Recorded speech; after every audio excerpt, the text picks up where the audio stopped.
మీ పాట చాలా వైరల్ అవుతుంది. ఒకసారి ఆ పాట మీరు ఒకసారి మళ్ళీ వినిపిస్తే బాగుంటుందని అనుకుంటున్నాను. నా పాట ఏం కాదు, అది ప్రజల పాట. ఇటువంటి పాట అసలు ఏ ధైర్యంతో రాయగలిగారు? దేశంలో బీజేపీ ప్రభుత్వం 2026 కల్లా నక్సలిజాన్ని మొత్తం లేకుండా అంతం చేస్తామన్న క్రమంలో ఈ పాట రాయవలసిన అవసరం ఏమొచ్చింది? ఇప్పుడు నేనేమంటే పక్క జీవి కష్టాన్ని చూసి కన్నీరు పెట్టలేని వాడు మనిషే కాదని మాట్లాడతాడు సుఖరాముడు సార్. కాబట్టి నేనేమంటే బాబాసాహెబ్ రాసినటువంటి రాజ్యాంగంలో భాగంగా ఆర్టికల్ 21 ప్రకారం చిన్న సీమను కూడా చంపేటువంటి రైట్ లేదు. కానీ అమిత్ షా మోడీ ప్రభుత్వం దేశంలో 2026 మార్చి నెల ఎండింగ్ వరకల్లా అర్బన్ నక్సలైట్లను కావచ్చు, కమ్యూనిస్టులను కావచ్చు, నక్సలైట్లను కావచ్చు, తిరుగుబాటుదారులను కావచ్చు భూస్థాపితం చేస్తా అని చెప్పి డెడ్ లైన్ పెట్టుకున్నది.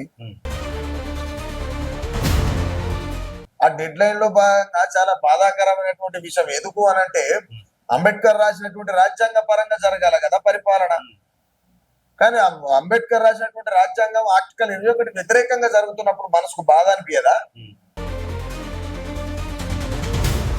బాధలో భాగంగా అరే బతుకునిచ్చిండు, మెతుకునిచ్చిండు, సమాజంలో మర్యాదనిచ్చిండు. ఆ మర్యాదకు బాబాసాహెబ్ రాసినటువంటి రాజ్యాంగం కంటే కూడా ఆ మర్యాదకు ముందుగా మీరు మనుషులు అని చెప్పి మమ్మల్ని ఊళ్ళకి తీసుకొచ్చినటువంటి కమ్యూనిస్టులను చెప్తుంటే బాధ అనిపిస్తుంది కదా.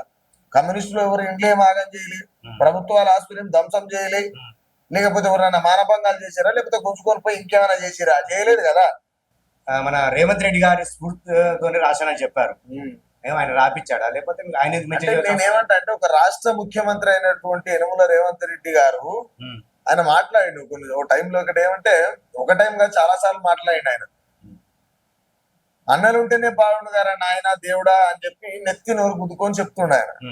అరే అలాంటి రాష్ట్ర ముఖ్యమంత్రి నక్సలైట్లు ఉంటే బాగుంటది, వాళ్ళు లేకనే తెలంగాణలో అభివృద్ధి లేకుండా పోయింది, నాయకులకు భయం లేకుండా పోయింది.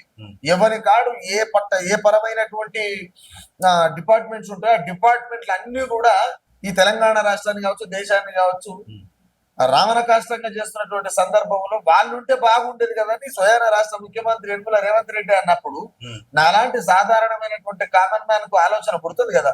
ఆలోచనలో భాగంగా రాసిన. ఇప్పుడు దాన్ని అది పాట చేసినంత మాత్రాన నేనేమో నక్సలైట్ కాదు, అర్బన్ నక్సలైట్ అంతకంటే కాదు, అట్లీస్ట్ నేను ఒక కమ్యూనిస్ట్ కూడా కాదు అన్న. అంటే ముఖ్యమంత్రిని ముందు పెట్టుకుంటే నాకు ఎలాంటి ఇబ్బందులు ఉండవు పోలీస్ డిపార్ట్మెంట్ నుంచి అని అనుకురా. మరి ముఖ్యమంత్రి మీదనే రాసినప్పుడు ముఖ్యమంత్రి మీదనే రాసినప్పుడు